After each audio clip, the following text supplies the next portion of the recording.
any way they could. The Oregon Trail was traveled in the years of 1840 through 1880. The trail started in the state of Missouri and continued through the states of Nebraska, Wyoming, Idaho, and finally ended at Oregon. Traveling the whole Oregon Trail was a little more than 2,000 miles. It has been estimated that hundreds of thousands used this trail to travel out west. Most of these people were families who traveled with other families in wagon trains. While the trail led people to new lives in the West, there were incredibly difficult challenges that all people who traveled the trail faced. Lack of food, disease, inexperience, accidents, and ill weather are some of the situations that could cause death in any member of the traveling party. Men, women, and children all had to adapt to this new way of life with these difficult situations threatening their lives. Throughout the trail, the role of women played a crucial role in the survival of their families. These main roles were cooking, cleaning, and childcare. These main roles were considered to be proper gender roles at the time. Men hunted, took care of the livestock, and drove the wagon. These male and female gender lines were soon blurred together on the experience of a lifetime throughout the Oregon Trail. As said before, one of the main roles that women had was to make sure food was being prepared. This was quite a task, for cooking was all done on an open fire. Water needed to be hauled as well from a water source or used up from the stored supply. First, the fire needed to be started. When wood was not available, buffalo chips or dried animal poop was gathered to be used as a fuel. When hunting was available, fresh meat was cooked. However, it had to be used soon, for it would spoil. The best and most common food that women prepared was food that did not spoil. The main staple was bacon, beans, coffee, and some kind of grain like biscuits or bread. Whenever possible, people of the Oregon Trail, often children, gathered wild-grown fruits and vegetables to add to their meals. Women had to have knowledge of edible food, for many plants looked like they were edible, however they were deadly to eat.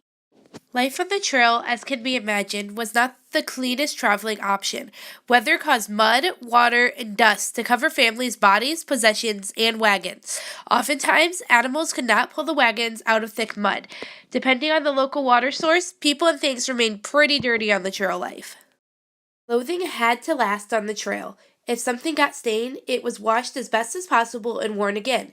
Ripped clothing was sewn by women and continued to be used. New clothing involved starting from cloth and sewing a new shirt or pants, which was time-consuming, especially on the trail. Women also aired out their wagons, which was cleaning out their wagons of things like water, dust, and mildew. This was especially done to blankets to keep things as fresh as possible when traveling. Women of the Oregon Trail were almost always traveling with their husbands and children. Depending on the age of their family, women spent a lot of their time caring to the basic needs of their children. Younger children, especially infants and toddlers, had to be constantly held or put in a safe place to keep them away from dangerous situations that they could not understand. Children this young also needed to be kept safe from the weather, accidents, and diseases, for they were the most susceptible to danger. Women who were mothers could not take the chance to be careless with their children, for any little accident could cause death on the trail. It was not uncommon for women to give birth or become pregnant while traveling on the Oregon Trail.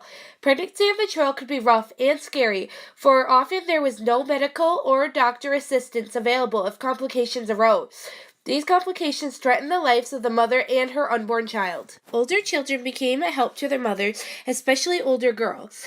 Older children could take on responsibilities that men and women took on while traveling the Oregon Trail. The cooking, cleaning, and childcare burdens women took on could be lightened by the help of older children. With so much to be done in a day, schooling for younger children was often put on the back burner. Many women, however, either made time or incorporated schooling into everyday tasks. Women and men taught their children life skills while on the trail. Subjects like math and reading could be learned and practiced by helping prepare meals or while gathering food. Women used every spare minute to teach their children what they would need to know for life. While a lot of this learning was not done in a traditional schoolhouse, the life skills that were taught to children in the Oregon Trail equipped them to have a successful life. As wagon trains continued on the Oregon Trail, the roles of women and men began to blur together. While the key roles of women are those that have already been discussed, that was not what women were limited to. Often on the trail, women did what was considered to be a man's work, like driving and repairing the wagon, hunting, and doing the muscle work. The same gender switch applies to the men, who often helped gather food, cook meals, and looked after the children. While these were not their main roles, the trail life granted the gender lines to be crossed. To survive, families did what they had to do. In closing, women of the Oregon Trail were some of the strongest women in history. Leaving what was familiar, they set out to face the hardships of the trail. They adapted to the trail's version of cooking, cleaning, and childcare while also learning to do what was considered man's work. Women of the Oregon Trail were oftentimes the vital backbone in keeping their families alive throughout the deadly journey.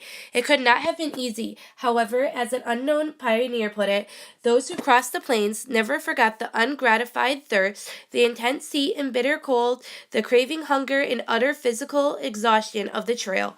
But there was another side. True, they had suffered, but the satisfaction of deeds accomplished and difficulties overcome more than compensated and made the overland passage a thing never to be forgotten.